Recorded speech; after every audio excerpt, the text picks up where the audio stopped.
This is Trend Following Radio, where great thinking comes alive. Nobel Prize winners, legendary traders, best-selling authors, and the pros that know what drive us irrational human beings. I am your host, Michael Covel. Not filtered, raw, honest. That's my passion.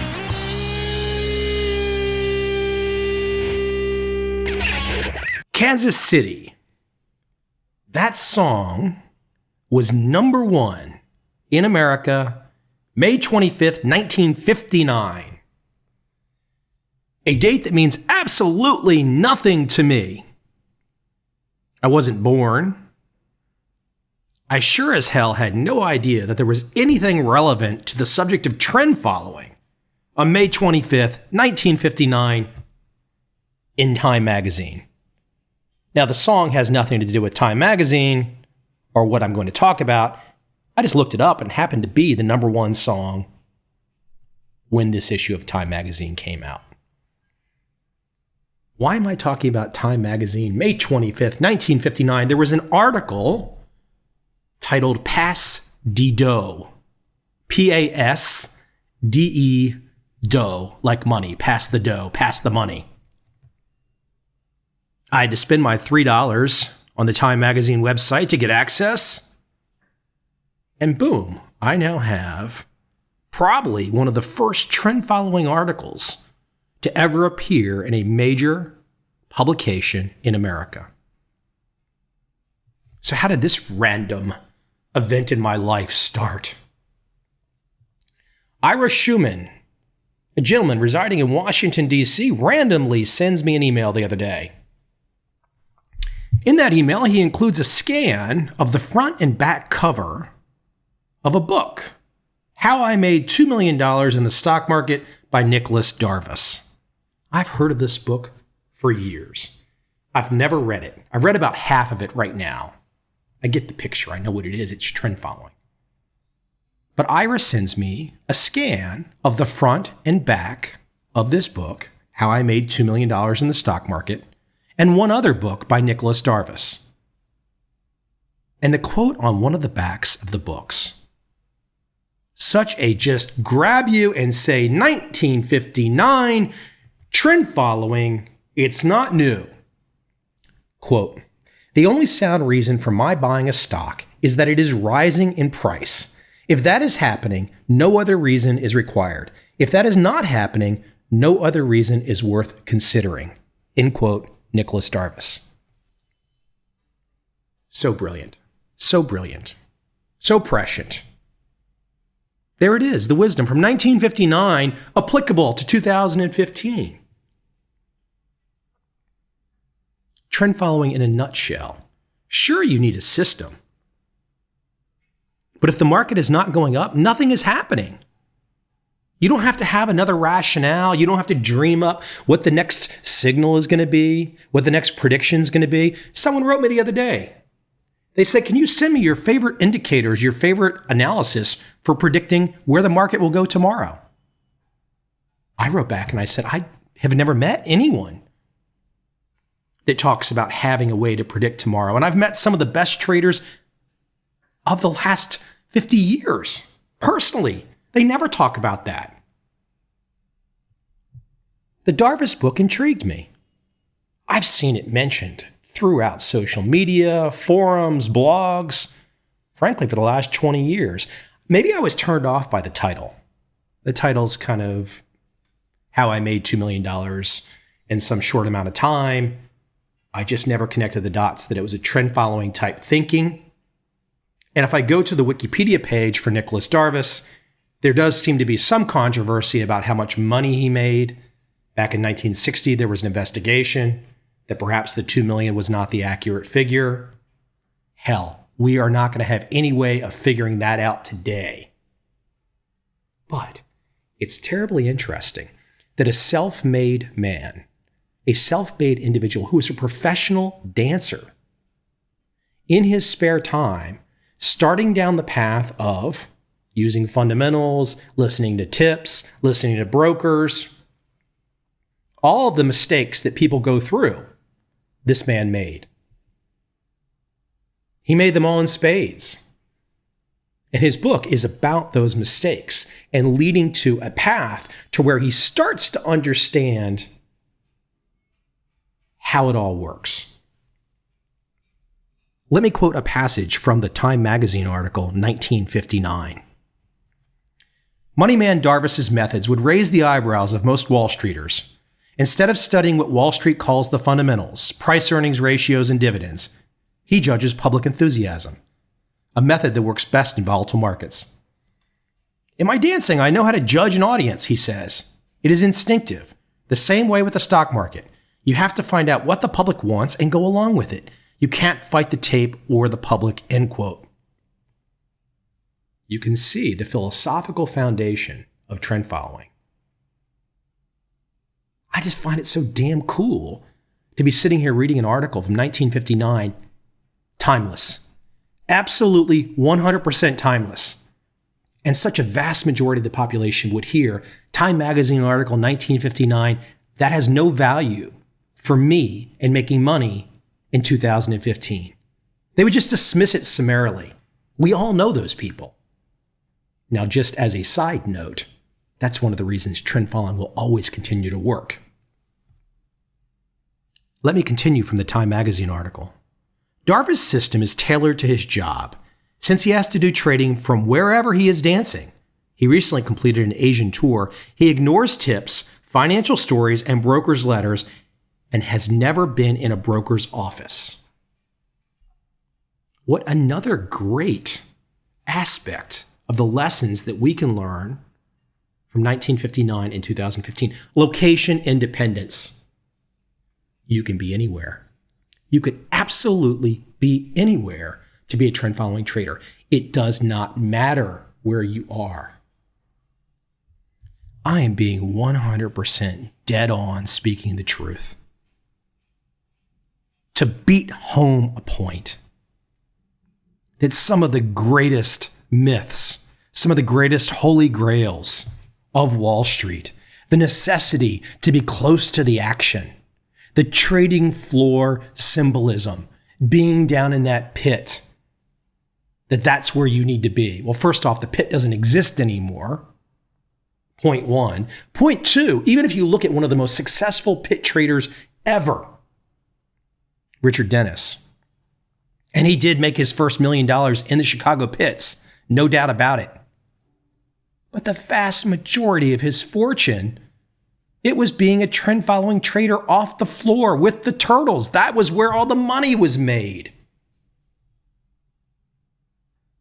And again, even if you wanted to say, well, Mike, that's great about the trend following, but I like the short term. I like the trading floor. That stuff doesn't exist anymore. It's gone.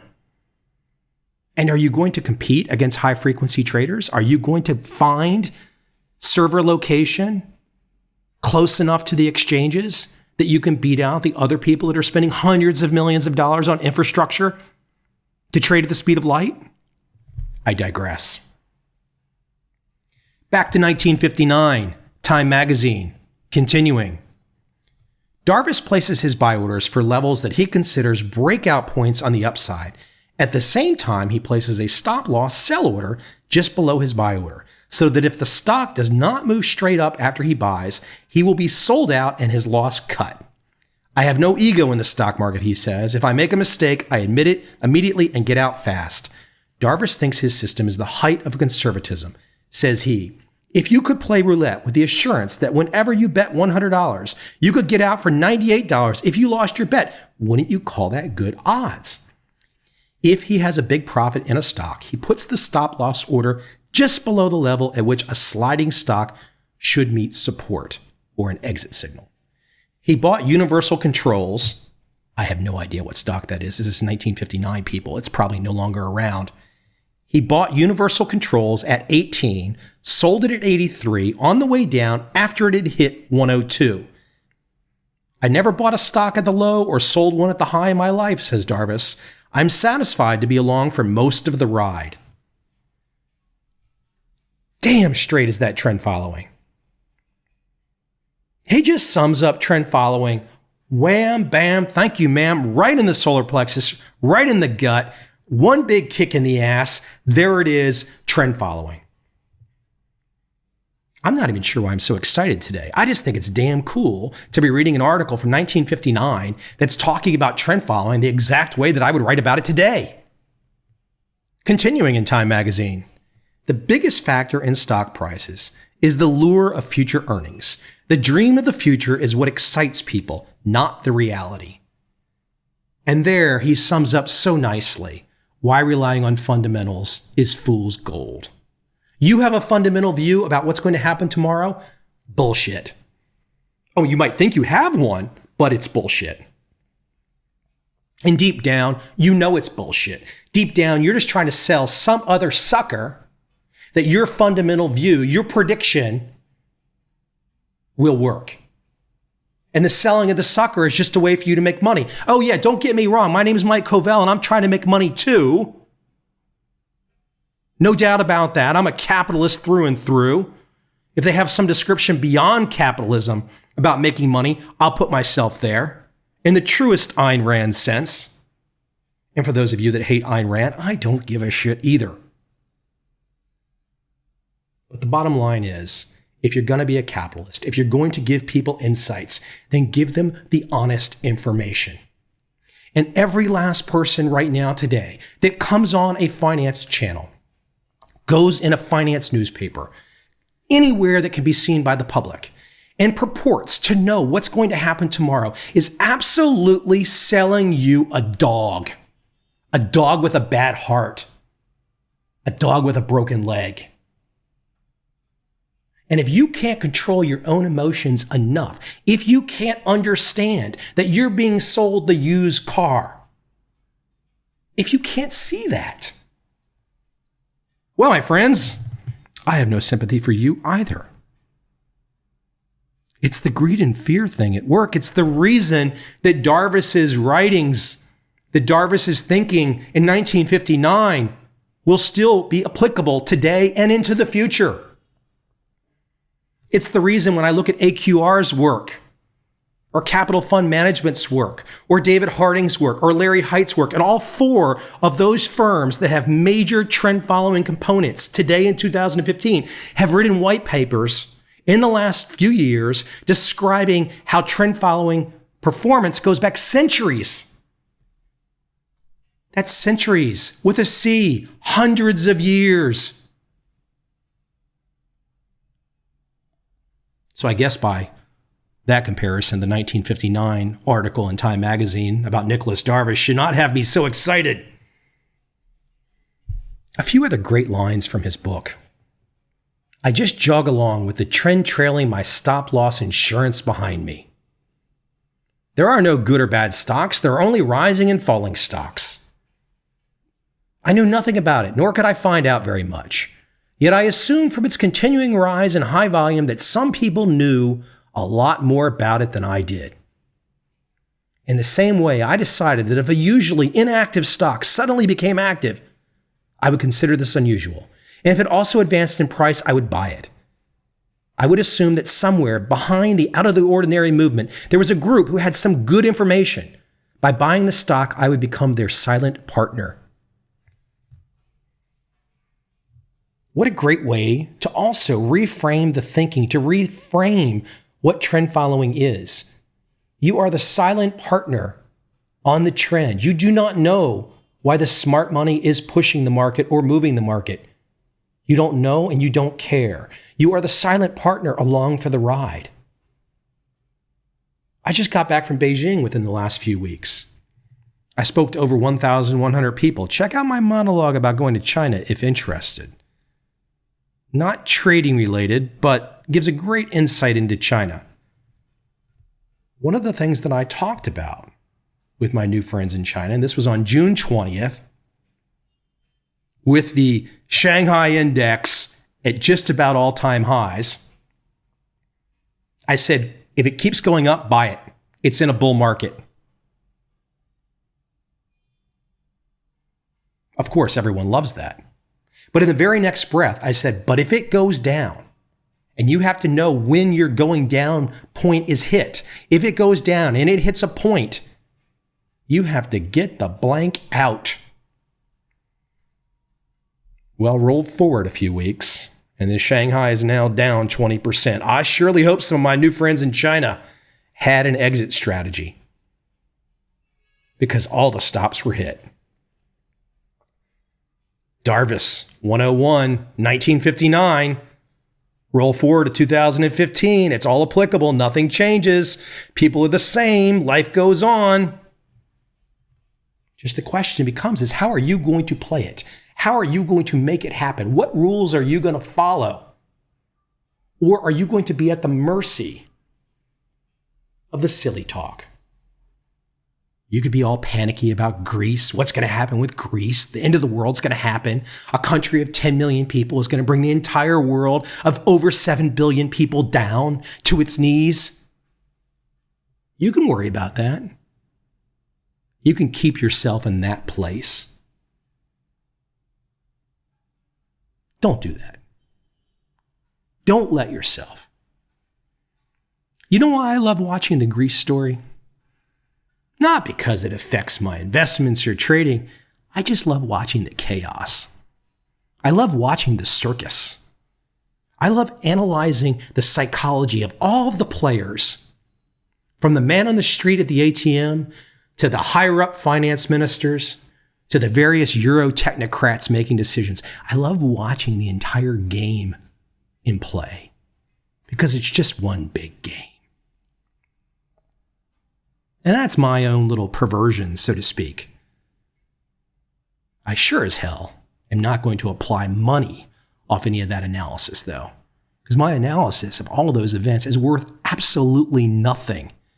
Just like your analysis of those events is worth absolutely nothing. The only analysis that's worth a damn thing, just like the Shanghai Index example that I just mentioned, is the price analysis. If the price is going up, great, you're long. If the price is going down, great, you're either out or you're short. That's it. Yes, it gets a little more complicated than that. Yes, you need rules. You need a complete exit strategy. You need to have a strategy for how you select your portfolio. You're not going to trade every market. You need to have a strategy for how you're going to size your position. How much are you going to bet on every trade? You can't bet unlimited money because you don't have unlimited money. So how much capital are you going to bet of your limited capital? Yeah, you better think that through before you get into the game. The game's always going to be there. So just be patient, get your rules together. For example, read Darvas's book. We all don't have enough time to make all the mistakes that we could possibly make in our lifetime. The smart people avoid making some mistakes and learn from the mistakes of others. That's progress. Now, you can be a little cocky about this. You can be a little egotistical about this. And you can say to yourself that I have to learn all of my mistakes on my own. Well, yes, you can do that. Good luck. Best of luck to you. A few more bullet points for Mr. Darvas, summing up some of his thinking and his lessons. He describes his box technique, which was very similar to a breakout. Number one, this experience, as I see it, was an important turning point of my stock market career, this boxes thinking. Number two, it was at this point that I finally realized that. Number three, there is no sure thing in the market. I was bound to be wrong half of the time. Number four, I must accept this fact and readjust myself accordingly. My pride and ego would have to be subdued. Number five, I must become an impartial diagnostician who does not identify himself with any theory or stock. Number six, I cannot merely take chances. First, I have to reduce my risks as far as humanly possible. 1959 is 2015. The circle's unbroken. It's all the same. Good technique then is good technique today. There are many forms of trend following trading. The example that I talk about today with Nicholas Darvas is just one. His box theory. Very similar to a breakout or a Bollinger Band. Very similar. But as I say that, remember, this is about a complete trading approach, not just getting fascinated or excited with some sexy indicator. Please don't do that. But once you have that approach, once you've settled on your system, now the game has really just started. Because once the system is in place, and please go back and listen to my most recent podcast with Ed Sakota, we go straight into the psych issues, the mental issues, the emotional issues. Because once you have that system, whether it's Darvas's trading system or some other trading system, the mind quickly becomes paramount. Your mind, how you handle your daily life. How do you navigate the stresses? How do you navigate the onslaught of information coming at you? That was part of the genius of Darvas, was figuring out a way to block out all of the noise, the extra information, the information that was irrelevant, not important, simply not useful. But this is not easy. The mind game is difficult. One of my favorite voices to offer insights into the mind has never been officially associated with anything to do with trend following trading. Alan Watts introduced Eastern philosophy to the West. And the way that he introduced Eastern philosophy is timeless. You might be saying to yourself, Mike, but I don't want to talk about religion. Guess what? I don't want to talk about religion, and I'm not talking about religion. But as you move into using your trading system, the concept of worry on the mind will be front and center.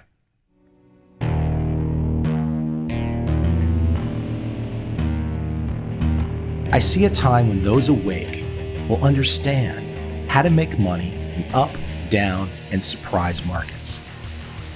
Whether new trader or experienced, college student or financial advisor, protecting against a crash or just trying to make a lot of money, trend following offers everyone an answer in uncertain times.